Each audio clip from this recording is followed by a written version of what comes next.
May mga bato sa ilog na parang likha lamang ng kalikasan. Ngunit may ilan na sadyang iniwan upang magsilbing bantay. Kapag ang isang bato ay nagmistulang anyo ng hayop, ito ay hindi agad dapat ipagwalang bahala.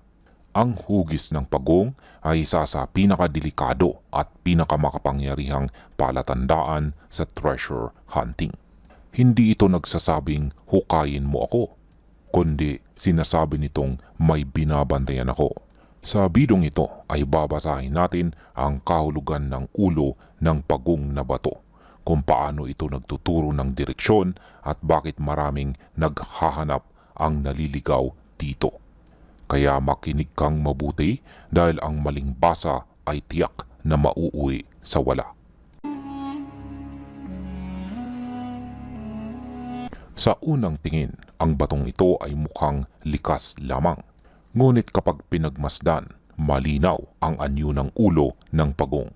May bilog na butas na nagsisilbing mata nito. May pahabang siwang na parang bibig. At ang ulo ay bahagyang nakataas. Ang ganitong antas ng pagkakahawig ay tinatawag na pareidolia. Ngunit sa treasure hunting, ito rin ay ginagamit bilang marka, lalo na kapag may kasamang uka o butas. Ang lokasyon nito ay sa tabi ng ilog at lalong nagpapalakas ng mensahe. Ang tubig ay hindi aksidente. Ito ay bahagi ng kodigo.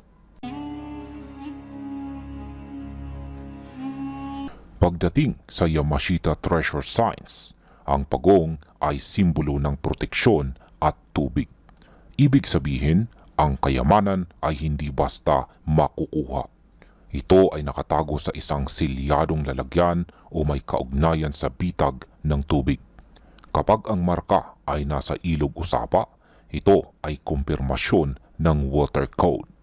Hindi ito nagsasabing lumangoy ka kaagad, kundi nagsasabing ang pasukan o kayamanan ay apektado ng level ng tubig. Ang pagong ay mabagal ngunit matibay. Ganito rin ang mensahe. Dahan-dahan ngunit tiyak, hindi minamadali. Napakahalaga ng direksyon ng ulo. Ang pagong na ito ay nakatingala at pasulong. Ibig sabihin, ang kayamanan ay hindi nasa ilalim ng bato. Isa ito sa pinakakaraniwang pagkakamali ng mga naghahanap. Ang hukayin ay ang mismong marka. Ngunit sa ganitong anyo, malinaw ang utos. Tumingin ka sa harapan at sa mas mataas na lugar. Sundan ang direksyong tinuturo ng nguso. Maaaring ito ay patungo sa pampang, bangin o mas mataas na lupa. Ang marka ay bantay, hindi ang sisidlan. Ang bilog na butas na nagsisilbing mata ay hindi dekorasyon. Ito ay pantukoy ng direksyon. Ang mata ay nililok upang magsilbing sipatan. Kapag tiningnan mula sa tamang anggulo, ito ay nakaturo sa susunod na palatandaan. Maaring puno, bato o mismong pasukan. Kung ang butas ay hindi tagos, ito ay tanda ng distansya.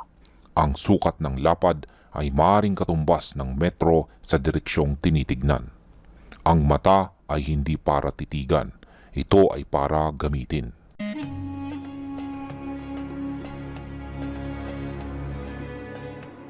Ang bibig ng pagong ay isa ring mahalagang pahiwatig.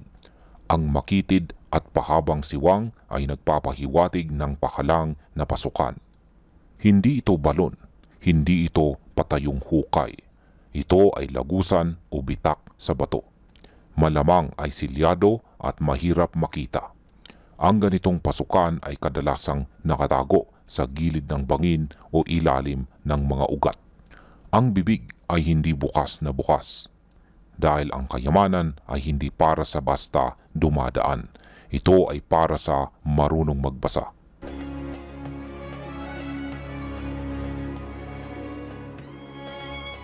Ang kombinasyon ng tubig at kagubatan ay may sariling mensahe. Ipinapahiwatig nito na ang pasukan ay maaaring naaabot lamang kapag mababa ang tubig. Sa tag-ulan, ito ay nawawala. Sa tag-init, ito ay lumilitaw. Maraming kayamanan ang nananatiling lihim dahil sa oras at panahon. Ang pagong ay simbolo ng paghihintay.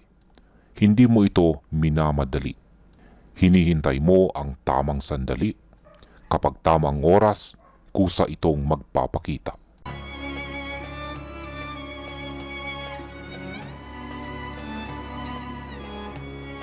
Kapag pinagsama ang lahat ng palatandaan, malinaw ang kabuoang mensahe.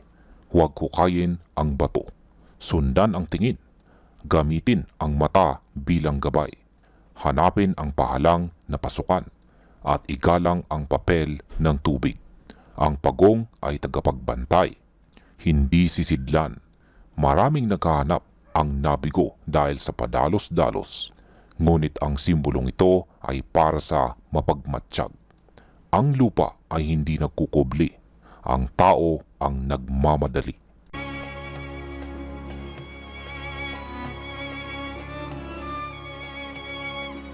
Ngunit kailangan ang pag-iingat. Ang kalikasan ay marunong gumawa ng mga butas sa bato. Ang agos ng tubig ay kayang bumutas ng bilog na uka. Kaya mahalagang suriin kung ang mata ay may bakas ng pag-ukit. Ang likas ay makinis. Ang gawa ng tao ay may bakas. Dagdag pa rito ang panganib ng ahas, biglaang baha at madulas na lupa. Ang tunay na treasure hunter ay inuuna ang kaligtasan dahil ang buhay ay mas mahalaga kaysa sa ginto.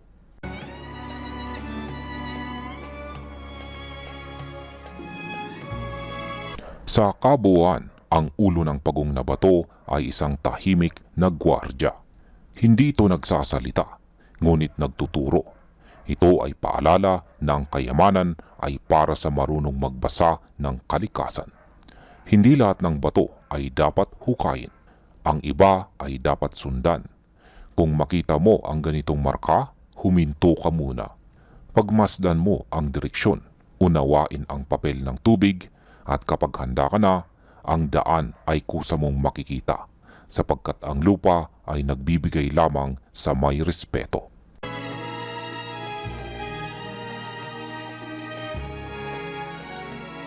Maraming salamat sa panonood at happy treasure hunting sa inyong lahat.